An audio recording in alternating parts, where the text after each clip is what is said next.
limiterait toujours vos finances et continuerait à vous rendre misérable. Oui. Oui.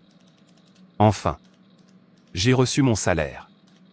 Maintenant, allons-y. Je vais faire la fête jusqu'au lever du jour. Monsieur Harry. As-tu reçu le tien? Je viens de recevoir le mien. Père. Merci, j'avais vraiment besoin de cet argent pour subvenir aux besoins de ma famille.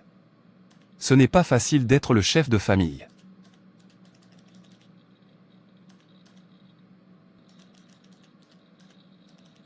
Oui, ma chérie. Comment tu vas?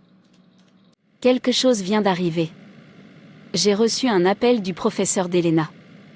Elle a dit que notre fille était malade et qu'elle recevait des soins au dispensaire de l'école. Mais ce n'est pas quelque chose qu'ils peuvent gérer. Je devrais venir la chercher. Je vais à son école en voiture maintenant. Peux-tu en informer notre médecin? Dites-lui que je suis en route. Je vais l'informer. Assure-toi de conduire prudemment. Rien n'arrivera à notre fille.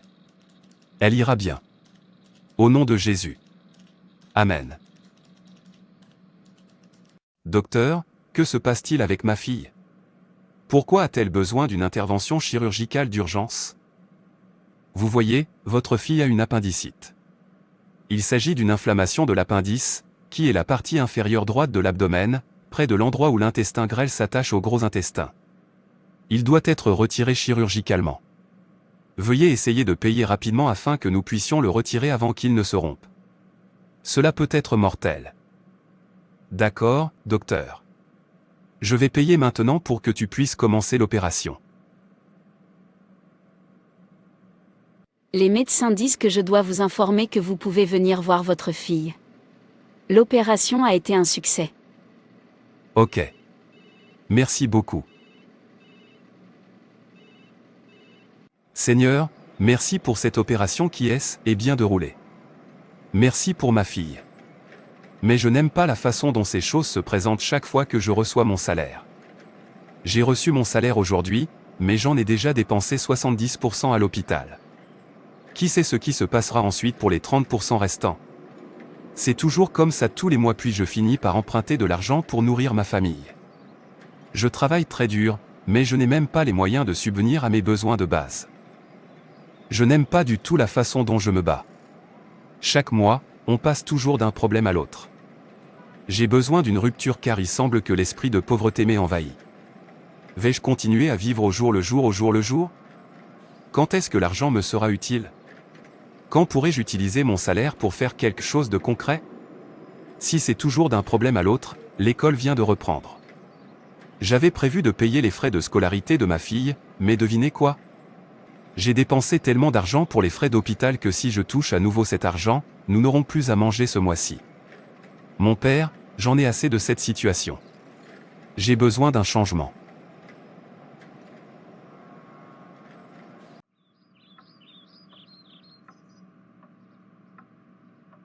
Bon retour, chérie. Comment s'est passée ta journée? Ma journée a été bonne. J'ai reçu le paiement pour les travaux de construction que nous avons effectués le mois dernier. Tout d'abord, je vais payer ma dîme à Dieu. Ensuite, nous en utiliserons une partie pour acheter de la nourriture et garder le reste. Dieu m'a vraiment été fidèle, et je ne le prends pas pour acquis. C'est toujours d'un contrat à l'autre, et je l'obtiens toujours sans difficulté ni retard. Toi et ces dîmes et offrandes. Dois-tu les payer chaque fois que tu es payé? Ne penses-tu pas que tu enrichis beaucoup ces hommes de Dieu? Non, non ma chère épouse. Ne pense jamais comme ça. Je donne à Dieu. Je donne pour soutenir l'œuvre de Dieu. Et il y a une bénédiction pour les personnes qui paient leurs dîmes. Va lire Malachie chapitre 3. Tu comprendras alors pourquoi je n'ai jamais omis de payer ma dîme et de donner aux pauvres.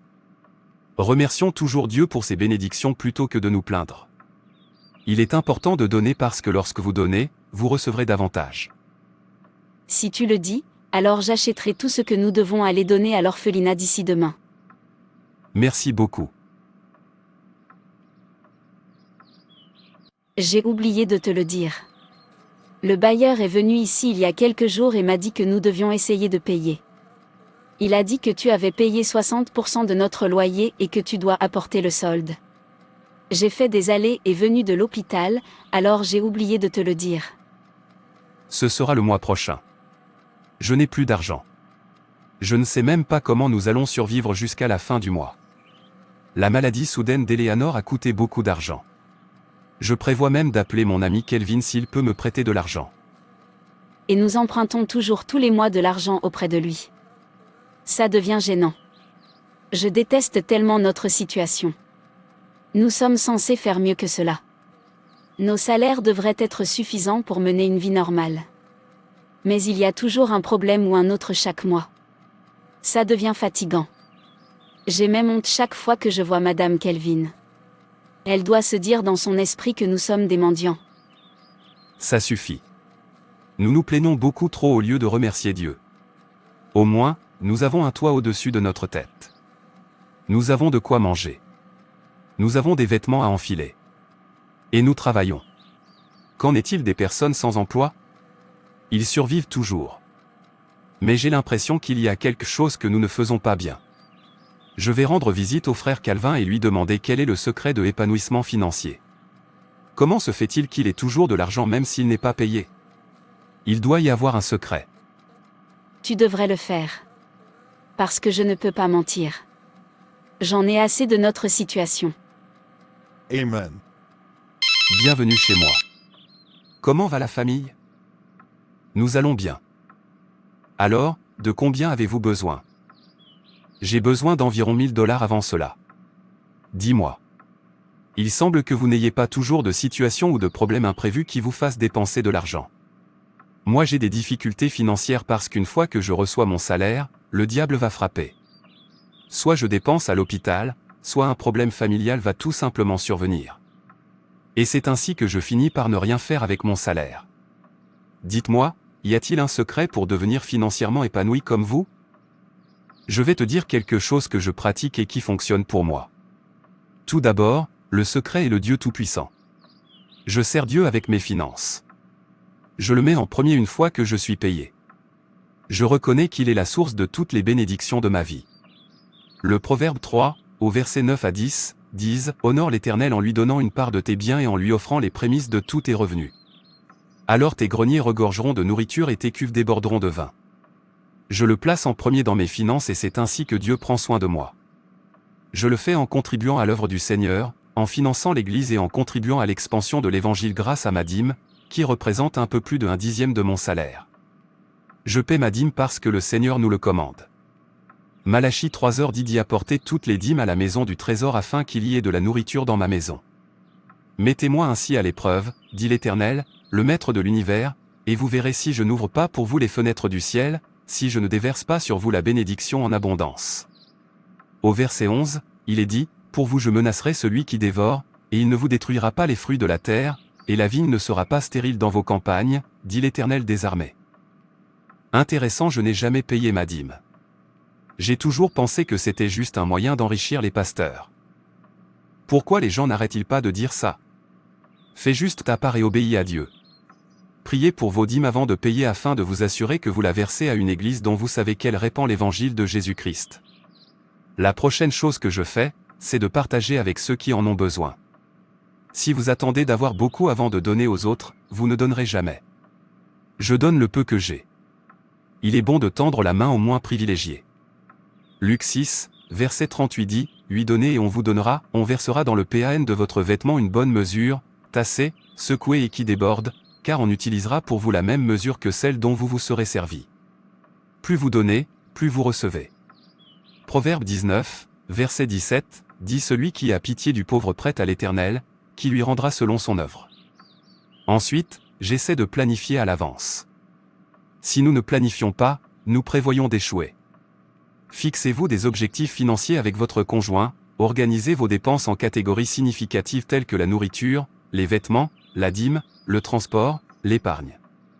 Décidez combien vous voulez dépenser chaque mois dans chaque catégorie, apprenez à vivre avec vos revenus et demandez toujours à Dieu de prier pour obtenir vos bénédictions financières.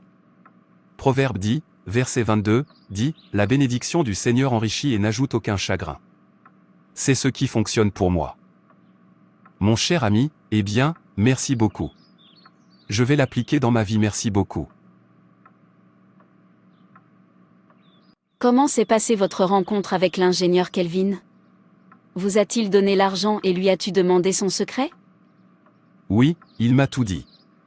Je pense que nous devons commencer par planifier comment nous allons dépenser notre prochain salaire. Dis-moi quelle quantité te semble suffisante pour nourrir notre maison, Case. Nous devons également prier pour nos finances afin que Dieu nous les protège. Il en va de même pour les événements qui nous obligent à dépenser inutilement chaque fois que nous sommes payés et nous devons réprimander l'ennemi envers nos finances. Il nous a également conseillé de payer notre dîme parce que c'est un commandement de Dieu. C'est bien, commençons par le pratiquer et sûrement il y aura un changement.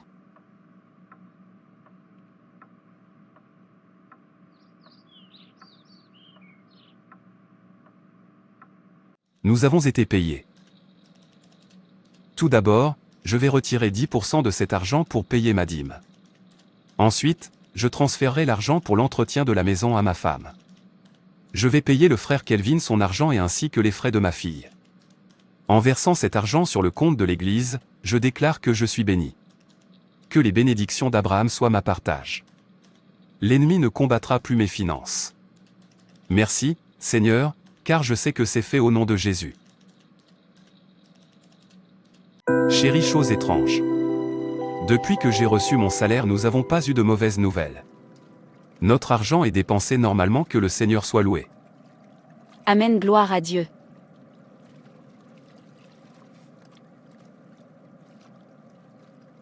Frères et sœurs, c'est tout pour cette vidéo. Si cette vidéo vous a plu, n'hésitez pas à liker, commenter et partager autour de vous afin qu'une âme puisse être sauvée et restaurée. Et n'oubliez pas de vous abonner à la chaîne Animation Chrétienne et Édification pour ne manquer aucune de nos prochaines vidéos. Que Dieu te bénisse.